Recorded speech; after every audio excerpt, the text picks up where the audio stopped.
Mademoiselle, monsieur, bonsoir.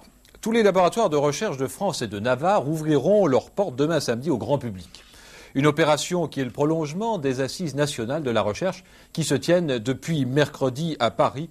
Une opération qui vous permettra d'entrer dans ce monde des cornues et des ordinateurs, d'autant plus mystérieux pour le grand public qu'il est caché. De quoi écorner aussi peut-être le mythe de Faust ou la légende de la pierre philosophale que l'imagination populaire colle encore, bien malgré eux, il faut le dire, aux savants et aux chercheurs. En fait, la réalité est plus simple, un monde de travail minutieux et obstiné et une très grande diversité, de l'étude du cancer aux expériences de résistance des métaux, du calcul de mathématiques fondamentales à la recherche atomique. Nous avons choisi pour vous ce soir ce dernier exemple, en vous montrant un secteur de Cadarache où, sécurité oblige, vous ne pourrez pas pénétrer demain. Dominique Gonneau.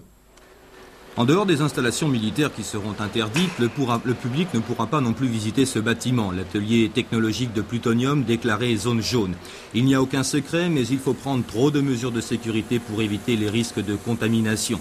Car ici est fabriquée une partie des éléments combustibles, des aiguilles de plutonium et d'uranium appauvri qui formeront plus tard, sous forme d'assemblage, le cœur du réacteur nucléaire Superphénix. Le plutonium fournit l'énergie, l'uranium appauvri refabrique le plutonium.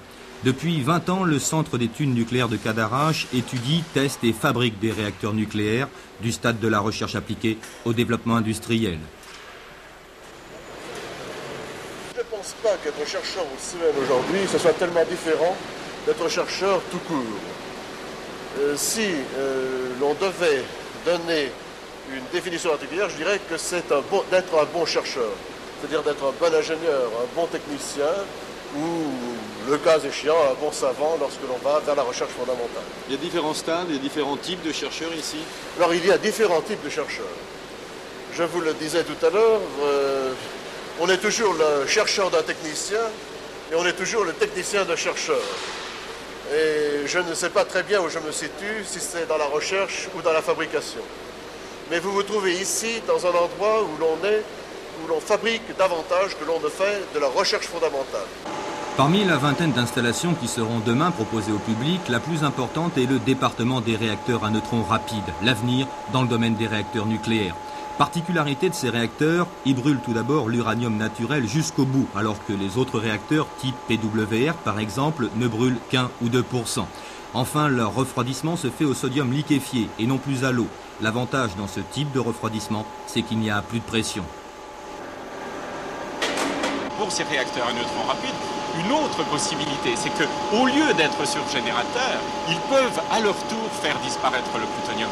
Oui, et donc ils ont une étendue de possibilités assez grande, ou par la surgénération, n'est-ce pas, brûler jusqu'au bout l'uranium naturel, ou à un moment donné, suivant le besoin qui se présenterait, faire brûler le plutonium qui serait disponible.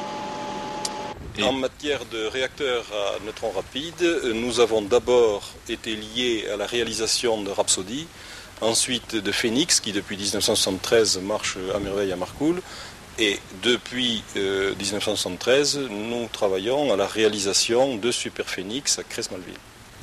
Aujourd'hui, Cadarache, le dernier né des 4 centres d'études nucléaires français, s'étire sur une superficie de 1600 hectares. Plus de 4000 personnes y travaillent, dont la moitié est formée d'argent du CEA, le commissariat à l'énergie atomique. Et l'ambition du centre, c'est de pouvoir, à l'heure où l'on parle de décentralisation, se rapprocher de la région grâce au conseil régional.